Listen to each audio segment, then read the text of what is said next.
The phone rang at 2 in the morning, and my grandmother's frail voice cut through the silence like a knife. "Michael, I need you to come home. I want you to write my will." But it wasn't the request that shocked me. It was what she said next. "Before I go, I need to talk about those letters I burned all those years ago." I sat up in bed in my Chicago apartment, the city lights bleeding through the blinds. 33 years had passed since that summer night in 1989 when I was 17 and she dragged the shoebox out from under my bed. The letters from David. Handwritten pages filled with the kind of words two boys in a small Ohio town were never supposed to say to each other. She carried them to the backyard barrel, lit a match, and watched them curl into ash while I begged her to stop. "This will ruin you, Michael." She had set her face hard under the porch light. "The world is not kind to boys like you. I'm saving you from yourself." I never spoke to David again after that. He moved away 2 months later, and I learned to bury the part of me that had once felt alive. College. Law school. A brief marriage to a woman named Laura that everyone praised as the right choice. The divorce papers 5 years later that no one talked about. A career as a corporate lawyer that paid well and left me empty. Now at 52, I lived alone with a quiet partner named James, who understood why I still could not bring him home to what was left of my family. The next morning I drove east on I-70, the flat Midwest fields rolling past like pages turning backward. Every mile marker pulled me closer to Riverton, the town that had never changed and never forgiven difference. My hands gripped the wheel until my knuckles ached. Why now? Why, after 15 years of Christmas cards that grew shorter and phone calls that ended in awkward silence, did she want me to draft her will? And why bring up the letters? By the time I reached the county line, the sun was high and hot. I rolled down the window, and the smell of cut hay and distant rain hit me like memory itself. I had spent years building walls around that summer, the stolen nights in David's old pickup, the way his laugh made the stars feel closer, the promises we whispered about leaving together someday. Grandma had burned more than paper that night. She had burned the future I thought I deserved. The Riverton Memorial Hospital appeared on the horizon, a low brick building surrounded by cornfields. I parked and sat for a long minute staring at the entrance. Inside room 214, Eleanor Harlan, 92 years old, and the woman who raised me after my parents died in a car crash when I was 8 waited. The woman who taught me to tie a tie and say please and thank you. The woman who once set my heart on fire to protect the family name. I walked the hallway, the smell of antiseptic and floor wax bringing back every childhood visit. When I pushed open the door, she was sitting up in bed, thinner than I remembered, her silver hair carefully combed. Her eyes, the same sharp blue, found mine immediately. "Michael," she said, her voice thin but steady. "You came." I crossed the room and took the chair beside her bed. "You didn't leave me much choice, Nana." She reached out a trembling hand and I took it. The skin was paper-thin, warm from the afternoon sun slanting through the blinds. For a moment neither of us spoke. The weight of 3 decades pressed down between us, heavier than any will I had ever drafted. "I don't have long," she said finally. "The doctors give me weeks, maybe a month. I want you to write my will because you're the only one who understands what matters. And because before I go I need to tell you why I did what I did that night." My throat tightened. I had rehearsed a dozen responses on the drive, but none of them fit the moment. Instead I nodded. "Start from the beginning then. Because I've carried those ashes for 33 years. She closed her eyes for a long breath. Outside, a lawnmower hummed in the distance, and somewhere down the hall a nurse laughed softly. The ordinary sounds of a town that had never had room for boys who loved other boys. "I was terrified," she whispered. "The papers were full of stories about that terrible disease. People said it was God's punishment. The church preached fire and brimstone every Sunday. And you were all I had left, Michael. Your mother, my only child, gone. Couldn't lose you too. Not to a world that would chew you up and spit you out." I felt the old anger rise, but it mixed now with something else. Pity, maybe. Or the first crack in a wall I had spent decades reinforcing. "You didn't just burn paper, Nana," I said quietly. "You burned the only honest part of me I had ever shown anyone." She nodded slowly, tears gathering in the corners of her eyes. I know that now. But back then I thought I was saving your life. The conversation stretched into the afternoon. She spoke of the town gossip, the way neighbors had started to whisper about David and me after someone saw us at the river one night. She spoke of her own mother's warnings about sin and reputation. I listened, and for the first time in decades I let myself remember the boy I had been, the way David's hand felt in mine, the plans we made in secret. By the time the nurse came in to check her vitals, the sun had shifted and long shadows stretched across the room. Grandma squeezed my hand once more.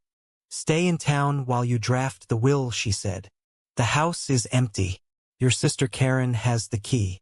We'll talk more tomorrow. There are things you need to know before I sign anything." I left the hospital as evening fell, the sky turning the color of old photographs. The drive to the old family house on Maple Street felt like stepping back in time. The same white porch, the same swing where David and I once sat talking until the stars came out. I sat on the steps for a long time, the key heavy in my pocket. Tomorrow I would begin writing the document that would decide where the last of the Harlan money and land went. But tonight the past felt closer than the future. And I wondered how many more truths my grandmother still carried and what price I would pay to hear them. The next morning I woke in my childhood bedroom, the same faded blue wallpaper and the crack in the ceiling that looked like a river on a map. Sunlight poured through the window, and for a moment I was 17 again, waiting for the sound of David's truck on the gravel road. Then the present rushed back, and I remembered why I had come home. Karen arrived at 9 with coffee and a tight smile. My older sister had always been the perfect one, the one who stayed in Riverton, married a local accountant, and raised 3 children in the church. She handed me the cup without quite meeting my eyes. "Mom called last night," she said, using the old family nickname for our grandmother. "She told me you're handling the will. I suppose that makes sense. You're the lawyer." There was an edge in her voice I recognized from every holiday visit over the years.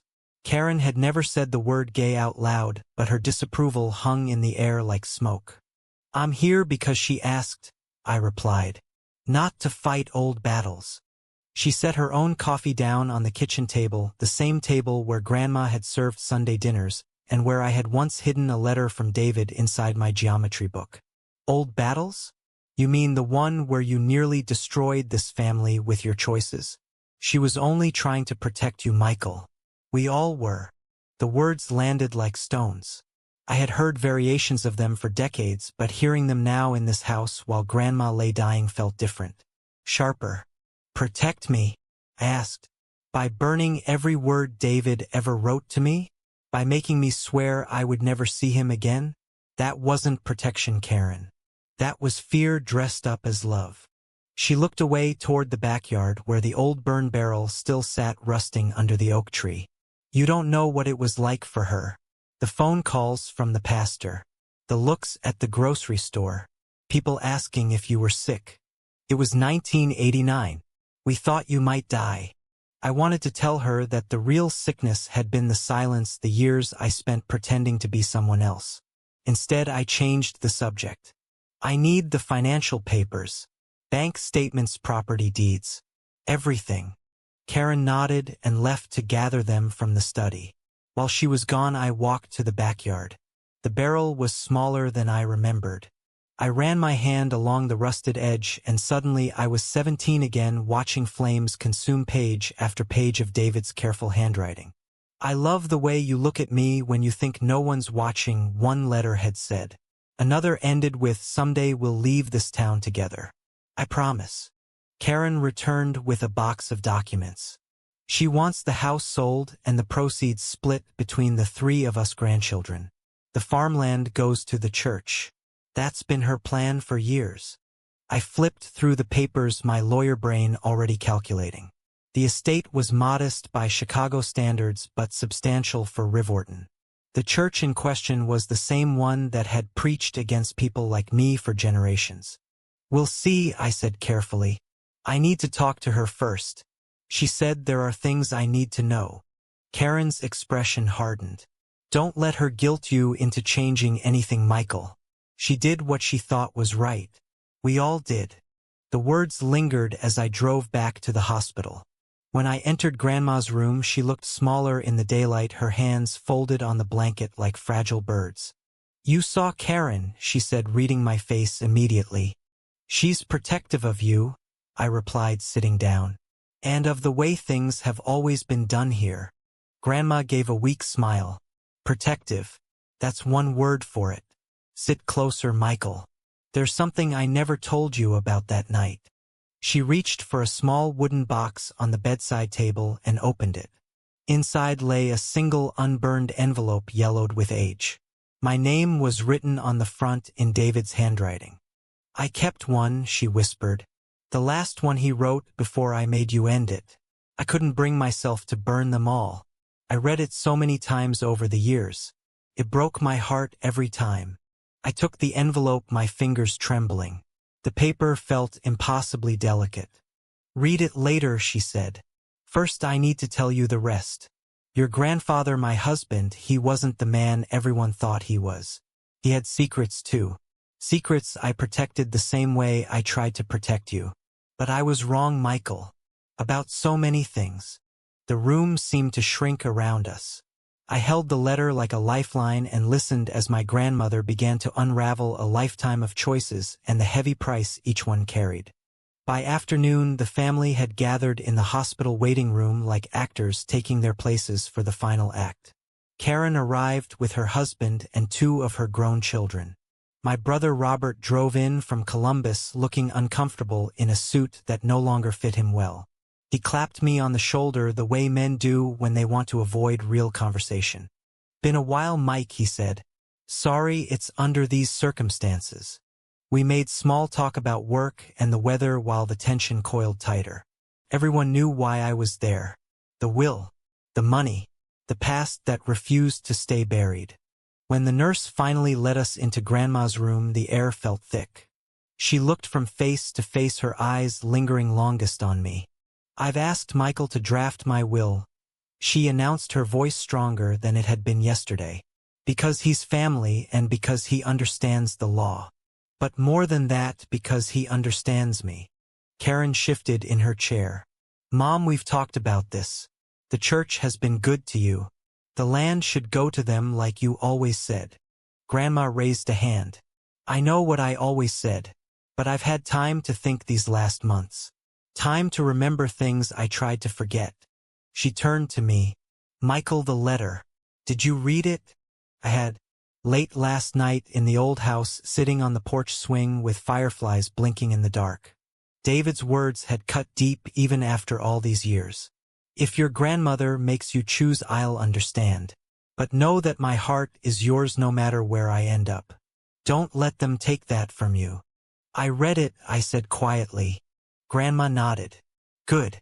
Because I need you to know that I kept that letter as a reminder of what I destroyed. Not just your letters. Your chance at happiness."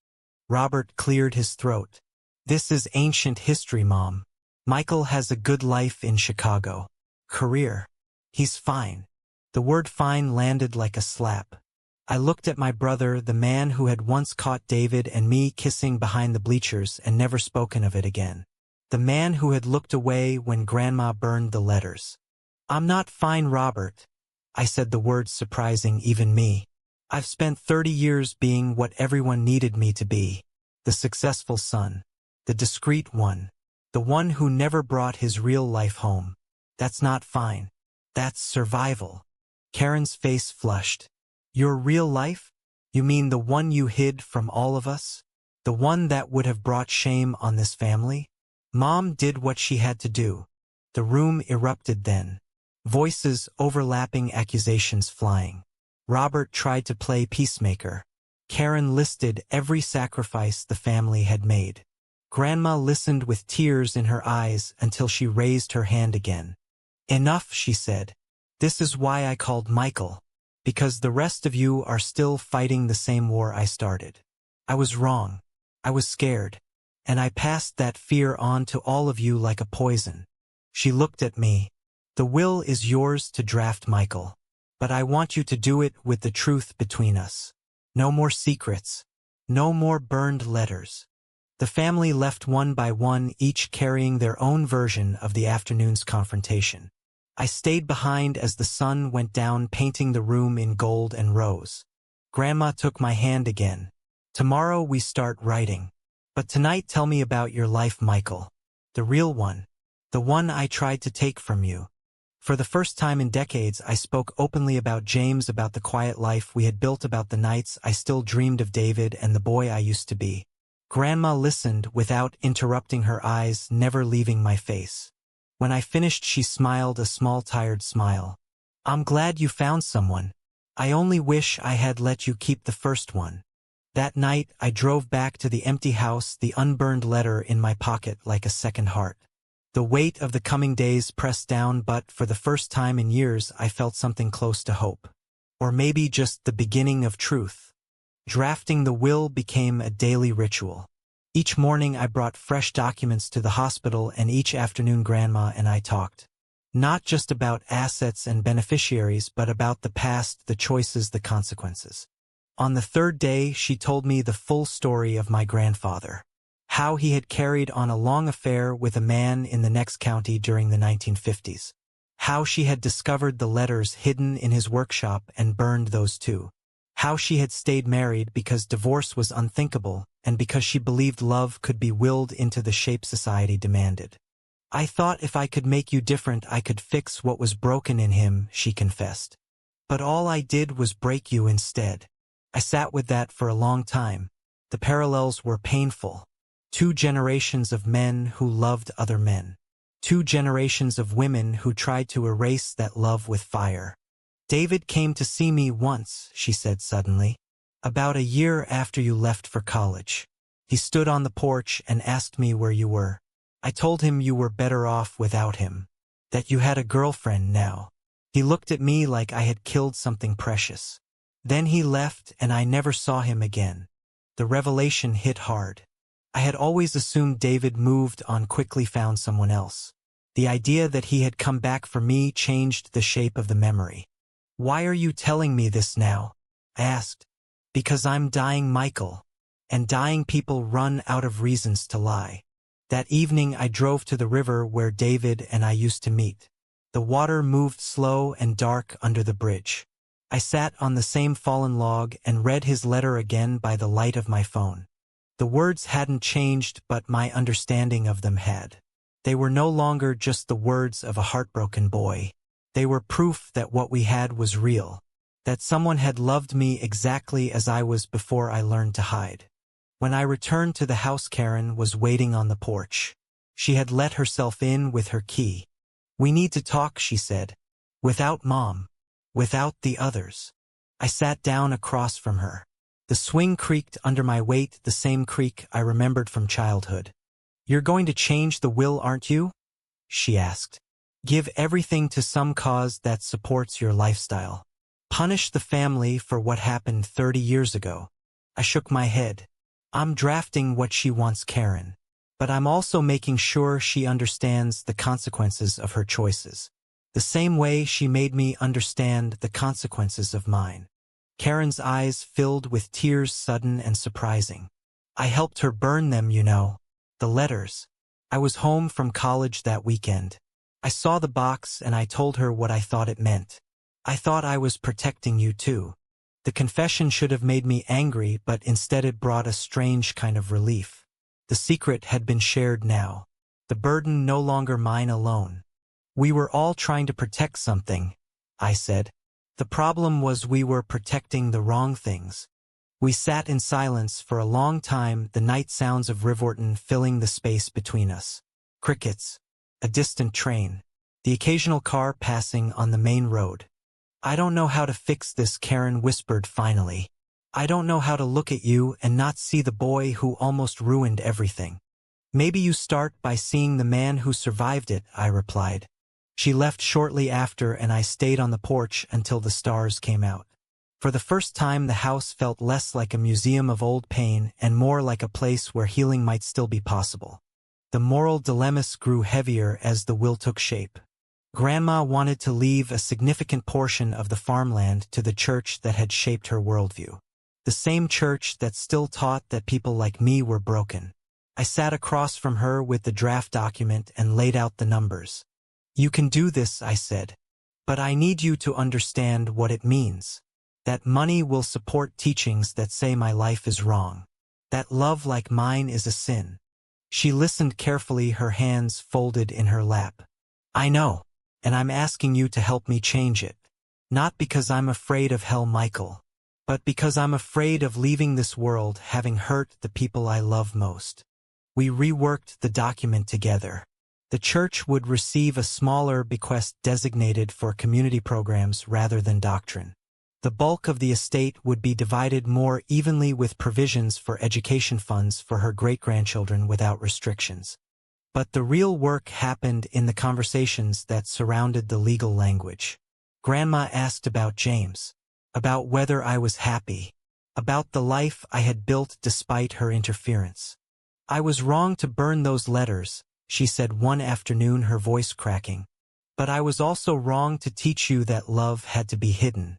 Can you ever forgive me for that? The question hung between us. Forgiveness.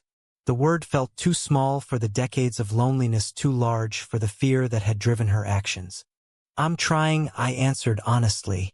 Every day I sit here, I'm trying. On the 6th day, David's name came up again. Grandma had asked me to find him, if possible to deliver a letter she had written in shaky handwriting. I used my contacts and learned he lived in Seattle, now a high school teacher married to a man for 12 years with 2 adopted children. I read her letter before sealing it. In it she apologized. Not just for the burning but for the years of silence that followed. For the role she played in separating 2 boys who had loved each other purely and completely. When I mailed it, the act felt like closing a circle. Not erasing the pain but acknowledging it. Karen and Robert came for one final family meeting. The conversation was quieter this time. Less accusation, more reflection. Robert admitted he had always known and had been too afraid to speak up. Karen spoke about her own children and the world they were growing up in, a world more accepting than the one we had known. I don't want them to carry the same shame, she said, looking at me. I don't want them to learn to burn things that matter. The will was signed 2 days later. Grandma's signature was faint but clear. When the notary left the room, she asked me to stay. There's one more thing, she said. In the safe at the house, there's a second box. Letters your grandfather wrote. I want you to have them. Read them. Then decide what to do with them. Maybe burn them. Maybe keep them. The choice is yours this time. Grandma died 11 days after I arrived in Riverton. The funeral was simple, the church full of people who remembered her as the strong widow who raised her grandchildren alone.